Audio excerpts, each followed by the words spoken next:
Hey guys, this video is about intellectual properties for patents and trademarks.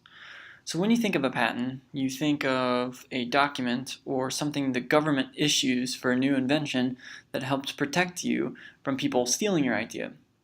When actually, that's not really the purpose of patents and why our country gives patents. The whole purpose of patents is to advance societies. So what happens here is you come up with a new discovery and the government gives you a little bit of protection, but for that protection, for a certain time, say 20 years, you have to share your idea with the world. And this is so companies don't just come up with new scientific research and new discoveries and don't tell anybody about them or keep them secret, because that wouldn't really help a competitive economy to really thrive and advance. So patents are really used to help advance societies. So why would you want IP or intellectual properties? If you have done a lot of scientific research and you have this breakthrough technology, you would really want to protect that and show your ownership of it. And if you were able to do some breakthrough science, if you wanted to get VC funding, venture capitalist funding, you want to show that you have intellectual properties, because that would help you gain market share once you're issued a patent. So you can go and shut down infringers and capture more of the market. And it would really help you if you were wanting to go public, which means filing an initial public offering or being a publicly traded company, meaning you issue stock and you can buy and sell that stock. That's where intellectual properties for these, it's really good to have.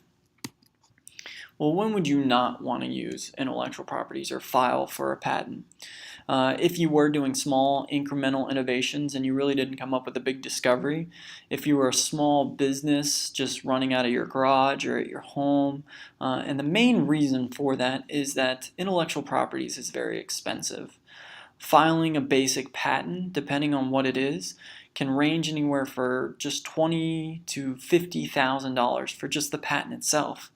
But then if you were to go to court, like I have this picture down here, patent infringement suits are some of the most expensive lawsuits out there.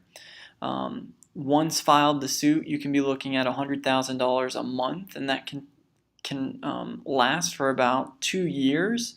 So you're looking at like $100,000 for 2 years, so that's 12, so that's 1.2 million times 2, so that's 2.4 million just in lawyer fees for an intellectual property suit. So they're very expensive for these to have intellectual properties and then also defend them. If you are going to use intellectual properties, there's a good order to follow. Your first year, you want to file a provisional patent, and you do this before you go show your item or your invention to the public. So you file this, and this lasts for 1 year. And within that 1 year, you can change, tweak, alter anything about it. And then before the end of that year, you'll want to file a non-provisional patent. And that is a patent that gives you a patent application, patent pending status, and that is moving towards potentially being issued a real patent. Also, after you file a non-provisional, if you haven't shown your invention or new inventions to your initial invention or new add-ons to your invention, you can file what is called a CIP, or a continuation in part. And you do this before the end of the first year of showing your product to the public. And that can help you add on to a patent that you've already filed. So once you file a patent, a non-provisional patent, right now it's taking about 3+ years to actually be issued a patent. And before that, you can't do anything about infringers. People are going to copy your product. You're just going to have to internalize that, take that in. People do copy your products, and they will if you're making money. And you can't shut them down until you're actually issued a patent. And that will take up to 3 years after you file. So what you want to do is you want to build the war chest. And what that is a portion of your profits that you're making from your product from when you file to 3+ years and you're issued a patent, you save those profits to use to go after infringers once you're issued a patent. And then once you do that, a good recommendation is licensing. You'll license to those infringers, so they have to give you a portion of their profits, but that goes back to you. So that helps broaden your market, you capture more market share, and it also brings in continuous money.